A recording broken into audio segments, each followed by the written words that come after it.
Hi everyone. Thank you so much for joining us today with the Pro Quality community.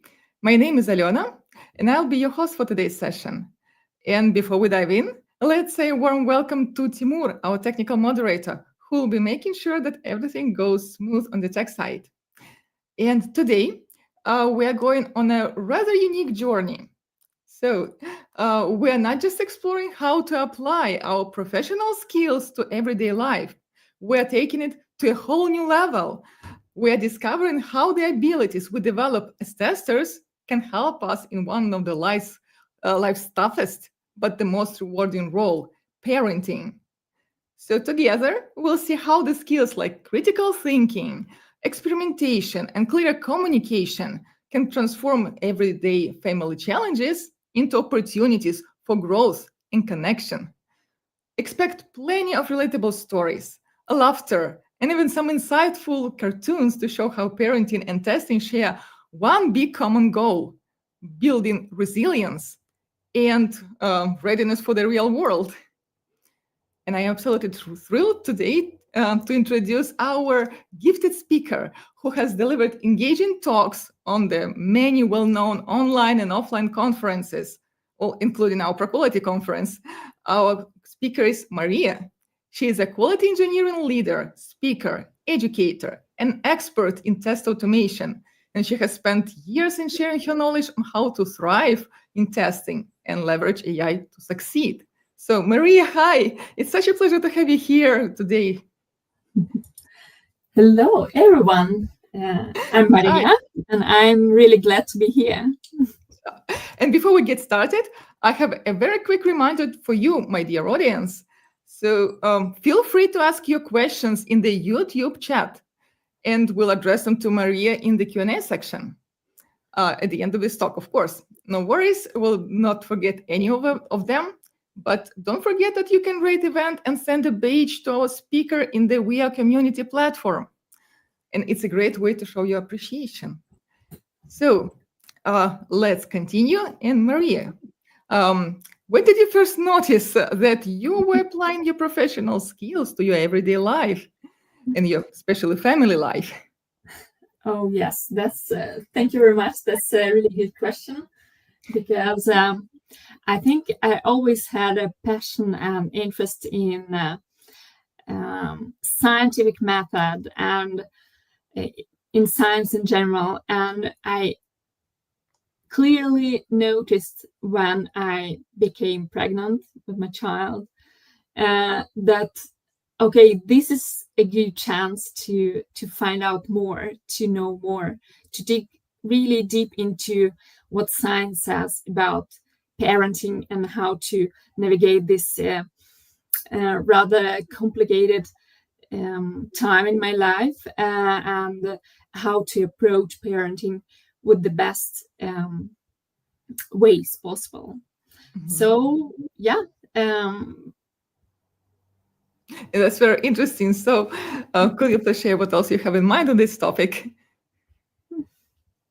Yeah, sure, of course. And today I want to share a rather unusual discovery that I made. And it's actually that being a software tester and being a parent at the same time, they have a lot in common. They have a lot of similarities. And I believe that testing and parenting, they're unexpectedly perfect pair.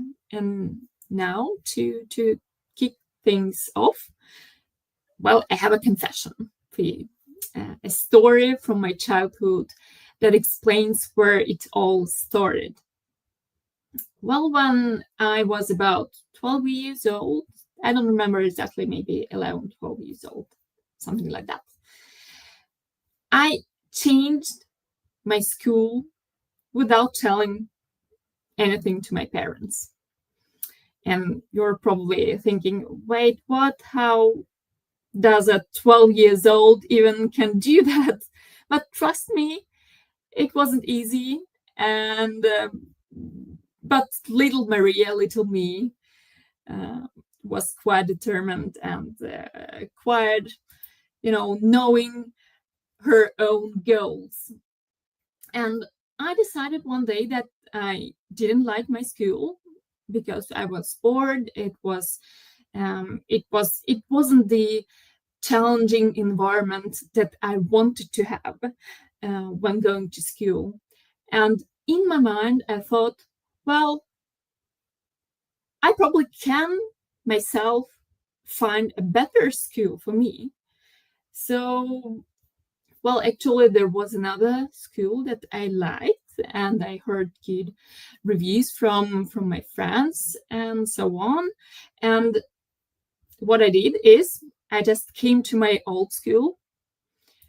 I asked for the documents, and you know what?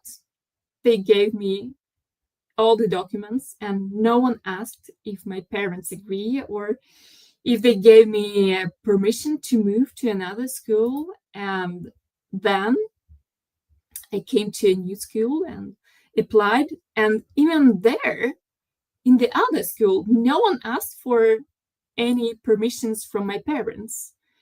And of course, my parents eventually found out because the school was in another town, I must say. So I had to kind of drive to another city or town because it was like a small town.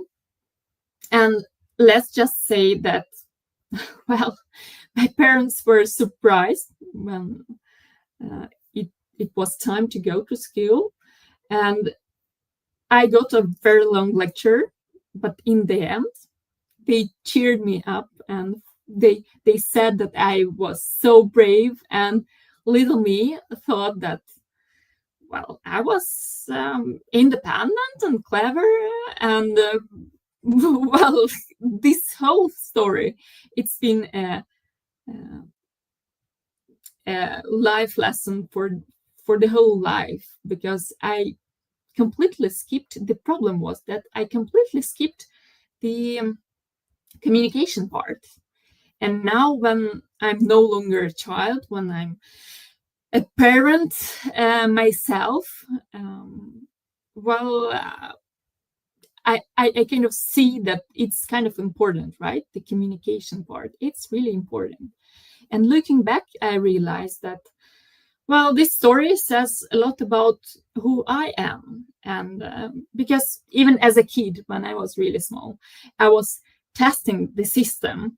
I was trying to find all the possible ways how to act in a given situation, and also appreciate my own desires and goals, and build the inner trust in myself. And well, I didn't know that I will end up in this profession like testing. But now I see that I was already done. I was testing the system, and I was the tester in the making, and engineer, and so on. Well, now as an adult, I've become both a professional software tester and a mom. And guess what? I would absolutely freak out if my own child, my daughter, would do the same for me. Maybe it's not possible right now, but I don't know. Who knows? Because there are always bugs in the system. And being on the parent side of that scenario taught me a big lesson about why my parent reactions and all the things that I do and tell to my child, why they matter. But it also gave me a unique perspective, because the truth is that, well, the skills and the mindset that makes us good testers, it also makes, or potentially can make us better parents, and vice versa. So they are interconnected quite heavily. And over time, I realized that relying on the same core skills that and core principles to handle a stubborn bug in the production system, or handling a stubborn child, they have a lot in common. And in particular, I noticed three main items that keep coming up and up again and again. Well, it's actually critical thinking, or how we approach problems, either with stubbornness or with curiosity and logic, applying scientific method and so on. It's experimentation. It's how we try things out, how we learn from failures, not only from success stories.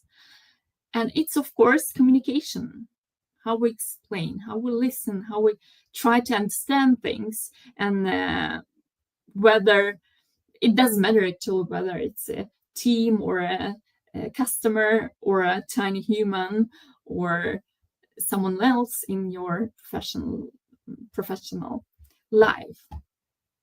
And in software testing, critical thinking is our bread and butter. It's like a basic thing that we rely on in our job, and we don't just accept things, we try to investigate. And I actually have a question for you. What do you think? Which of these three items, what do you think? Which skills help you most at home or at work, or both, or just in general in your life? It could be critical thinking, experimentation, communication, or maybe something else. Just don't be shy and share it in the comments section.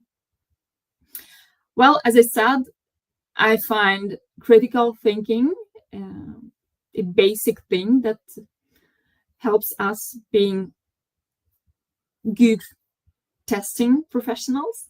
And well, we don't just accept things, right? When we do our job, we try to investigate, and even when a developer says, well, I fixed the bug, don't worry, that should be great, it works on my machine, right?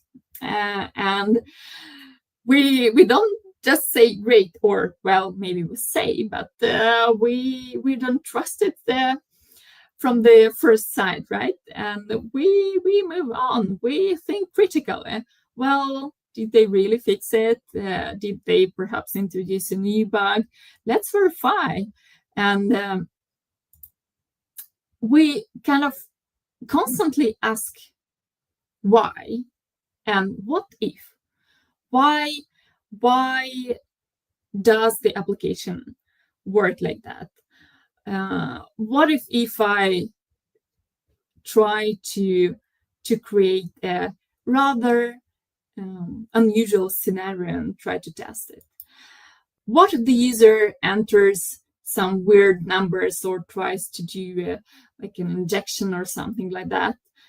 We follow some cues and trust ourselves and try to trust our experience, and we'll look for root causes. We might use tools like 5 whys technique, or try to ask questions until we get to the core root of the problem. And if we enter parenting, it's actually the same thing. You might think, well, do I really need critical thinking when a toddler is throwing a tantrum or crying in the middle of the big shopping mall? Well, absolutely. I think that, in parenting, things are often not what they seem on the surface. So, and if you try to scratch the surface and ask questions, and question every situation and not just accept it, then we'll be better parents as well. Actually, my daughter, when she was maybe 2 years old, she went through a phase when she would get upset literally every morning before kindergarten. I'm based in Sweden right now, and the kids go to preschool or kindergarten or at around maybe between 1 and 2 years old. So she was around 2 at that time. And she cried, saying she didn't want to go. And of course, this broke my heart, and I was really stressed because of that. And my first instinct as a normal human was to solve it directly. Like, okay, maybe she just doesn't want to go to kindergarten and wants to stay at home and play. And of course, it's better to be closer to her mom and so on, and dad and so on. But I put on my tester hat on and started to investigate and question this situation and observe carefully. And what I discovered was that she wasn't just trying to be difficult. She was nervous. She was like trying to express her feelings. And it turned out that a new arrangement in their sleeping room in the kindergarten put her next to a kid that she didn't like. Like, well, we're all humans, and tiny humans, they also have some feelings like we adults do. And this led to her not having a proper nap. And during the day, it was like a hidden bug. She accumulated the stress during the day, and because she didn't have enough sleep. So, well, once I found this root cause, I could address it. So I talked to her teacher, and this problem just disappeared because they moved their bed, and mornings got a lot easier. And well, no morning with a toddler is super easy.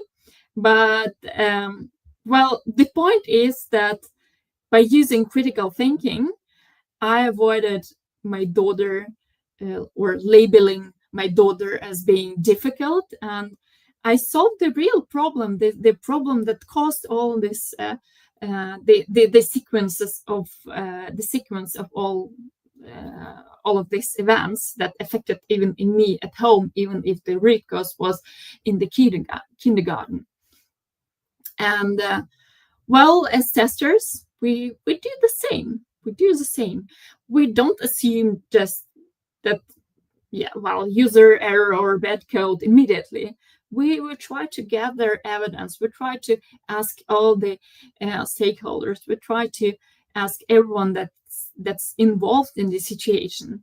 And we will try to repeat these issues step by step, much like I did in this situation with my daughter, because I tried to, even though she was really small, we still kind of could find out what was wrong. And now, if we go to the other topic, which is one of my favorites, it's experimentation, because it's closely connected to science. And well, every test we run is basically an experiment, because we have a hypothesis. We try to kind of create a starting point that we try could be a core problem or starting point in the situation, and then we execute and observe some results. And I would like you to share in the chat one small A/B testing case that you try this week. It might be at work or at home, so it would be nice to hear what you experiment on in your daily life. Because, well, I like experimentation and A/B testing specifically because we do this constantly to learn about the system, to explore the system, And so do we when we're navigating parenting life as well. And in fact, in the tech world, we'll love fancy terms like A/B testing or proof of concept or MVP and so on. But, well, I would call it what it actually is. And basically, it's trying something to see what happens, whether the users are going to like our product, whether we try to reproduce a failure situation, and so on and so on. And we're not afraid of the results, because even the failure, or even the failure gives us valuable information. And in most of the cases, failures give us more context and more information than happy scenarios. And then we iterate, we improve, we try to innovate, and this is basically how we improve software quality and how we catch those tricky bugs, and we create the specific tricky conditions. And actually, in parenting, I ended up using a bit of A/B testing with my daughter, because at some point she reacted to her bedtime really badly, and I tried all the usual things that parents are kind of advised to use in these situations, like changing the routine or adjusting the routine, or trying to read more stories just before bed and not using screens and so on. It's all science-based, but the problem was that nothing changed when I tried all these things. So basically what we did, I switched the approach and I told her, okay, let's run an experiment. And for 1 week, we tried different bedtimes, and we would note how you feel in the morning after that. And we create like a sheet where we note all the changes or the initial bedtime and how you feel in the morning. And actually, she liked the idea of being a scientist. So we created a simple chart with these bedtimes and morning moods. And of course, on the first night, she picked the latest time possible, because we discussed a possible range based on science. Again, it shouldn't be later than 10 p.m. And I allowed it as part of the experiment, even though she was too young for this time of going to bed. And the next morning, she could barely keep her eyes open. And when I asked how she felt, she pointed to unhappy smileys, unhappy faces on the chart. And the data said or spoke for itself. And on the second night, we set the bedtime to 8:30 or something like that. She didn't love the idea, of course, from the start, but she agreed, because it was for science. It was an experiment, so she kind of agreed. And the next morning, what happened was that she was clearly in a better mood. She was happy. And during the week, we tested a few different times, like plus minus a quarter. And we tried to shift Ile and Ile, but she complained a bit about the most Ile times, but the pattern that we observed was quite obvious. And it was obvious to her as well, because we had documented all this stuff, and we had evidence. And well, early sleep meant a brighter morning, and well, late nights turned her in a little zombie, which was not super good for everyone in the family. And by the end of the week, we noticed that, well, of course, around 9 p.m. worked best for us. And because she was part of the experiment, she led this experiment with my help, of course. But then she accepted this time without any fight. And this was just one example. I experimented with different things. And just yesterday, for example, we've got super cold weather and snow, a lot of snow and so on. And she didn't want to take on her jacket. And I allowed it, even though it was like -5 degrees. And in Stockholm, it means that it's really, really cold. Because of the humidity in the air, it feels like colder than usual. Well, she went on. She walked almost to our house directly, but yeah, she realized that maybe it's not the best idea.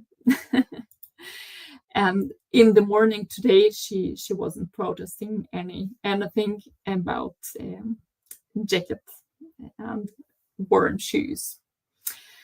And well, by the way, it's not only us experimenting on our kids experiment on us too. And well, they're constantly trying what happens if I do this or that, what happens if I throw a tantrum in the supermarket, or if I refuse to eat, or if I refuse to take a coat. And well, it's constant experimentation, and it's it's really interesting how both we and kids like interact and try some things on each other.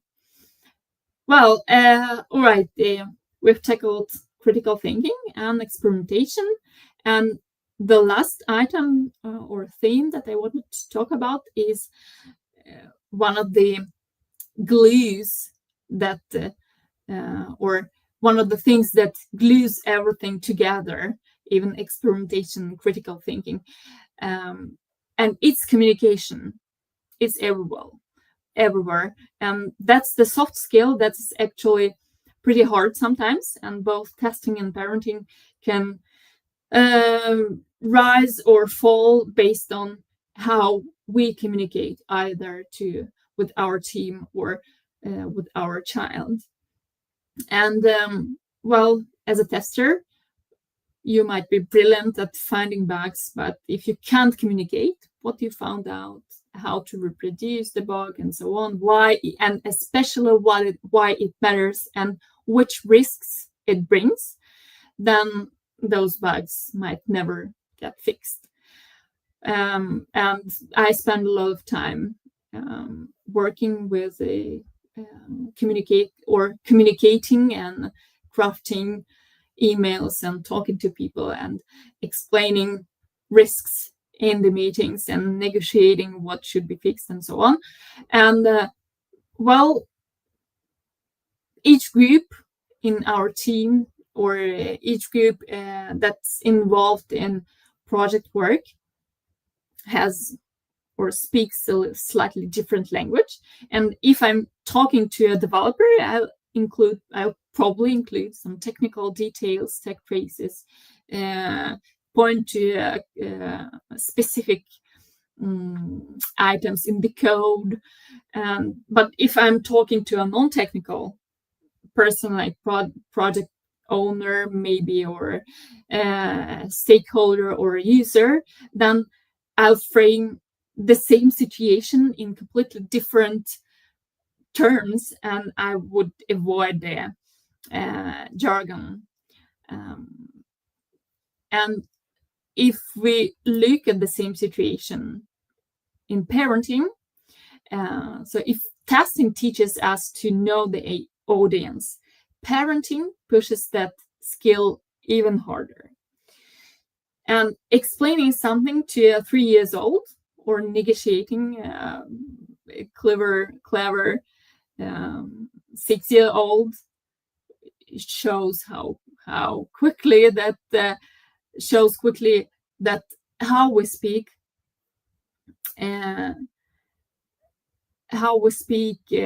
matters, and what we say and how we say matters. Well, if I say, for example, well, go and read a book now because I said so, it will only lead to tears and pushback, and it's like I don't know, running an automated test that you already know will fail. It's the same situation. And if we as parents try to get down to their level, to stay calm and to use a bit of imagination and say, for example, oh, if you try and read a little bit right now, you'll have the strength and the superpower and knowledge to be a superhero tomorrow, then we get completely different reaction. And we shape the message in the same way as if we would speak to different stakeholders. And while being a parent, I also had to learn to truly listen to my child and to my colleagues at even more advanced level. And at work, a tester also needs to listen to developers, to users, to teams' concerns. And at home, I also I'm listening to my child because well, they often express things not just using the words, but they rather express a lot of things in how they act and how they which emotions they try to express. And another tool that I often use with my child is flowcharts. It might sound really unusual, but they help me. They help me to set boundaries, and they help me do that in a calm way, because I can explain, like, not only in the audible way, but also in a visual way, because the steps are visible and they are kind of open for debate. They introduce the dialogue, and this also builds trust, since the other person that I speak to, my little daughter, or at work as well, they can see the path and understand why one decision could lead to certain outcomes. And they also make the results easier to grasp. And I also want to point out that communication is not only how we speak to our kids or to our colleagues, but also that's about helping them to speak to us. And at work, for example, I try to create a space where developers are comfortable saying, well, I'm not sure how to fix it. I'm tired today, or I need help, or it could be anything. And at home, I want my child to feel safe, to share her worries or emotions and any problems, because together we can solve all the problems more efficiently. And well, to sum up communication, I want you to also share your best tricks in communication that you use at home or at work, so that we also share this knowledge and be better at communication.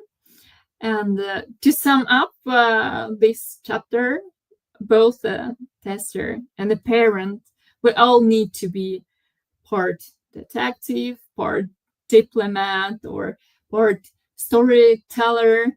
And sometimes we need to be just active listener to listen carefully to our customers and to all children. And when this works, everything flows better. Uh, the bugs and issues at work get solved faster, and kids put on their shoes faster without any yeah without any meltdowns. And when it doesn't work, it's good to return to critical thinking and small experimentation, and to find a better way to communicate next time. Yes, and on the personal side, well, how parenting changed me as an engineer. Well, it taught me a deeper kind of patience. It actually changed how I work, because well, I thought I was patient before, but waiting for my child to put all the clothes just before we go to the kindergarten, it leveled up my patience to completely new levels. And that shift also shows up at work as well, actually.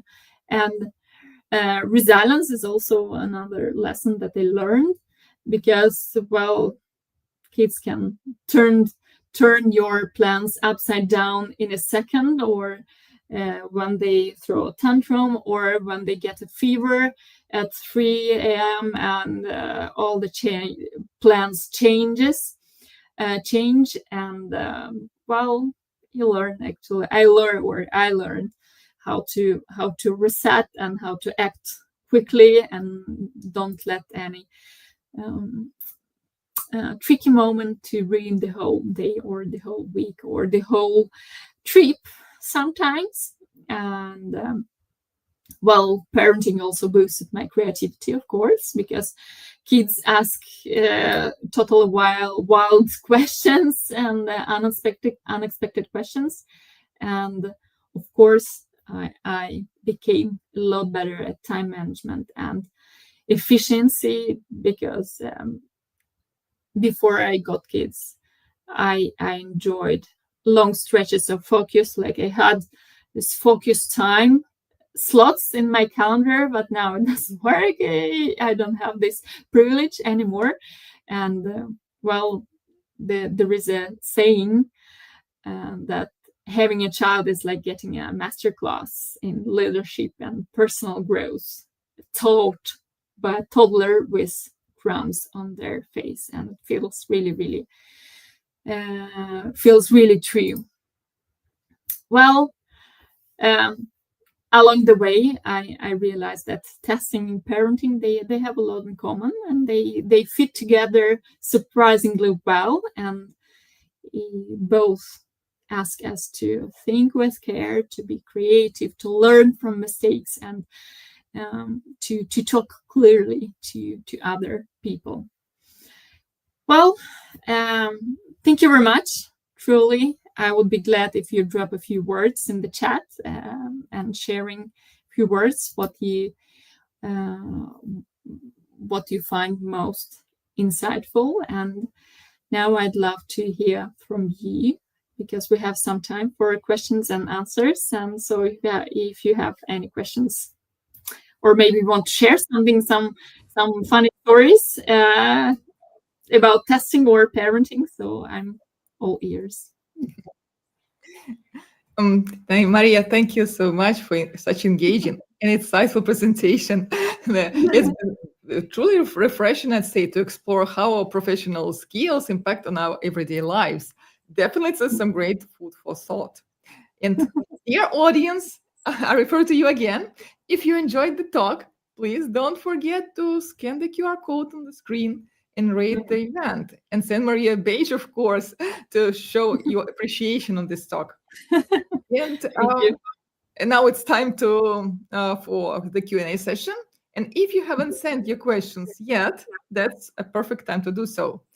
And in the meanwhile, let's see what we have already got. Oh, I have a comment about name the baby drop table. Yeah, yeah, Ah, that's the classic thing. it is. I'm not sure it's well. It needs an answer. Just we appreciated the comment. Yeah, that's a cool thing. I think you can't name a child whatever you want, but there are definitely a lot of funny names that are kind of going through the system of the verifications and still um, are kind of allowed to register. Well, we have our creativity. We can always find a better way. And as well, one question back, please, Timur. We have still yet to talk about the presentation, the pictures and presentation. So you see, the audience appreciated the pictures on the presentation, and I truly agree. They're really, really cool. So have you created them yourself? Well, actually, I'm trying to like I try to be creative and try to still use my skills from my childhood and try to also be a little bit more away from the digitalizing all the things that I could apply in my work. And I actually have my notebook where I do the sketches like before each presentation, and then I just try to digitalize them so that they don't look like too too brittle on the slide, but not all of them, of course. But some of them I try to sketch on my notebook and then try to Can somehow. use a Photoshop or any other editor to make a like more like digitalized picture of that. But it does work 100% because the technology is good, but sometimes fails to note all the details that we as artists want to have on our beautiful picture. And yeah. I would say that Partly, human I would touch, say partly.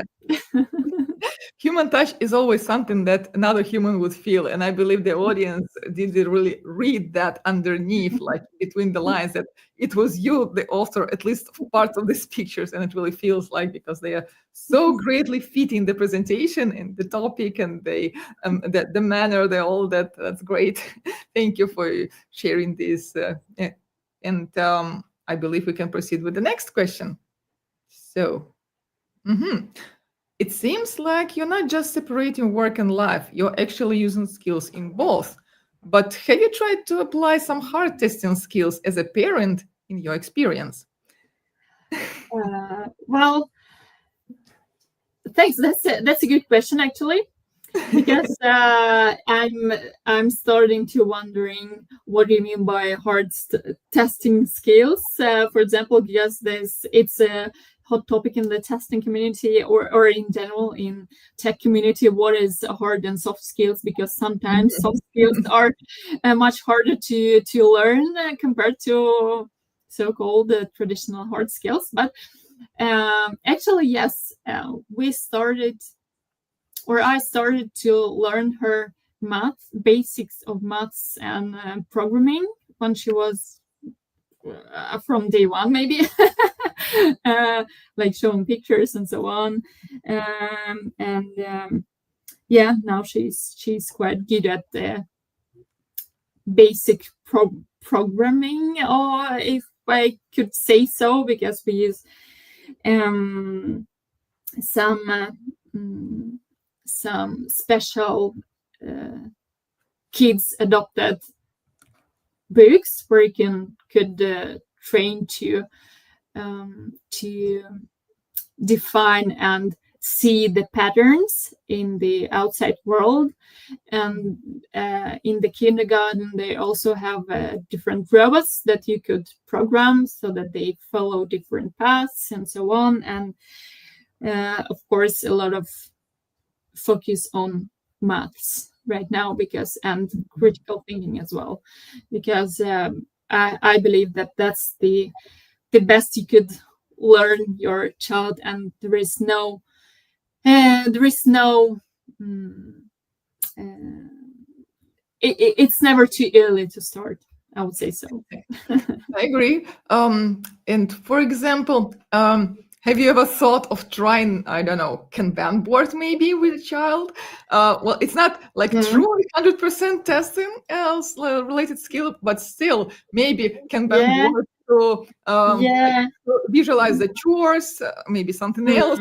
Mm. I see they do a lot of that in the kindergarten. I haven't done Already. that at home. Yeah, because she goes to a Montessori kindergarten. They have like a big backyard with in the middle of the forest. So they explore a lot of the outside world, and do a lot of interesting things in the kindergarten. So that part I just kind of, yes, exactly, they keep this part. I try to keep a focus on other things at home, so that she gets like Like a some balance. balanced approach in education. Yeah,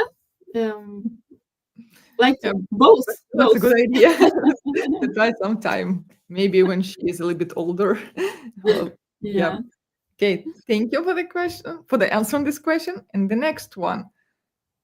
You mentioned critical thinking, experimentation, clear communication. Those don't seem like skills specific to testing. Would you Mhm. say something anyone can use in everyday's life?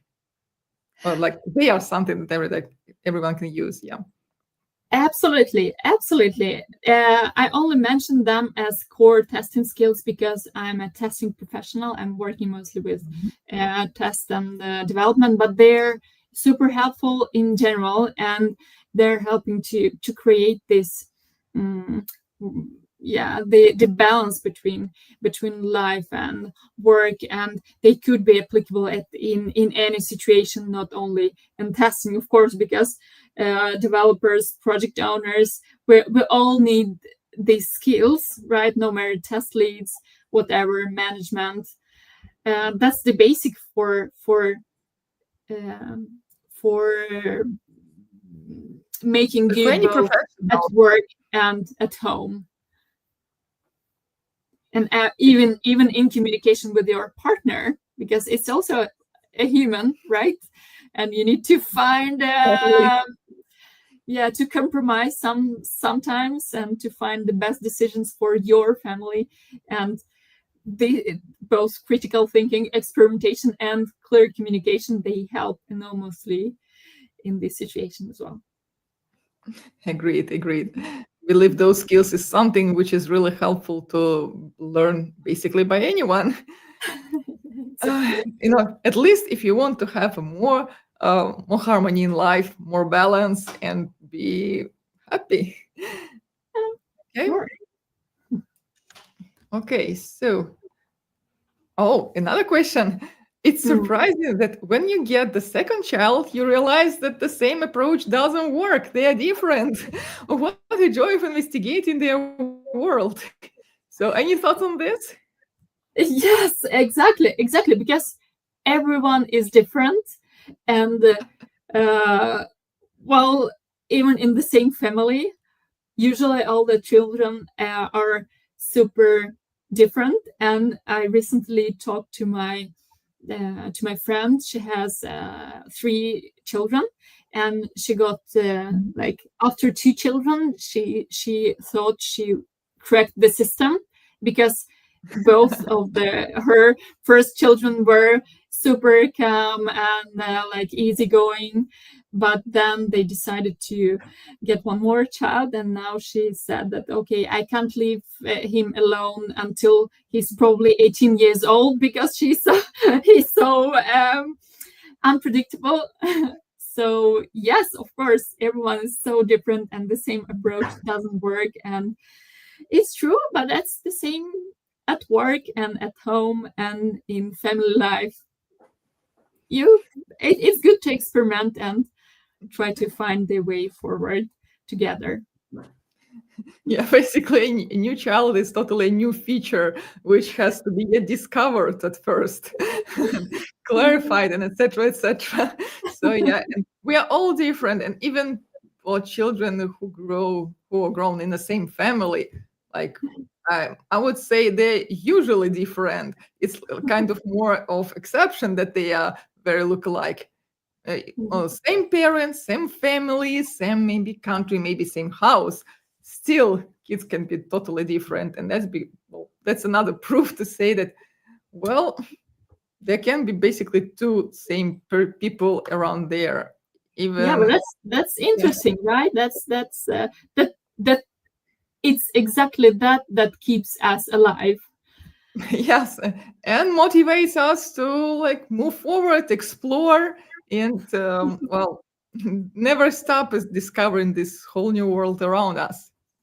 Right. Okay. Okay. And one more question. Mhm. Probably could be the last one, but let's see. So, parenting and testing may seem very different, but in fact, they share many similar. Both requires observation, patient analysis, and continuous improvement. I'd say it's not fully a question, but rather a comment. And I think at least partly you have already proved that by your talk. So, if you have anything else to add to that, please Yeah, feel free to and do it. I just want to add that I love the data collecting based approach. Like try to investigate, collect the data, and based on the data, not the emotions, make the decisions. Because that's how we usually get to the better results without losing control of the situation and being too personal. Great, great. Okay, it looks like that was the last question, and I think even by the time we're ready to wrap up, I'd say. So, Maria, thank you once again for sharing this unique experience of parenting and similarity of parenting and professional skills, and showing how deeply they are interconnected. And your insights were both thought-provoking and inspiring, I'd say. So, to our amazing listeners, thank you again for being part of this event and for your support and for your very interesting questions. A quick note, the presentation deck will be available tomorrow on the We Are Community platform page, and the video recording will be available, well, basically right after the talk on our YouTube channel. So, stay tuned.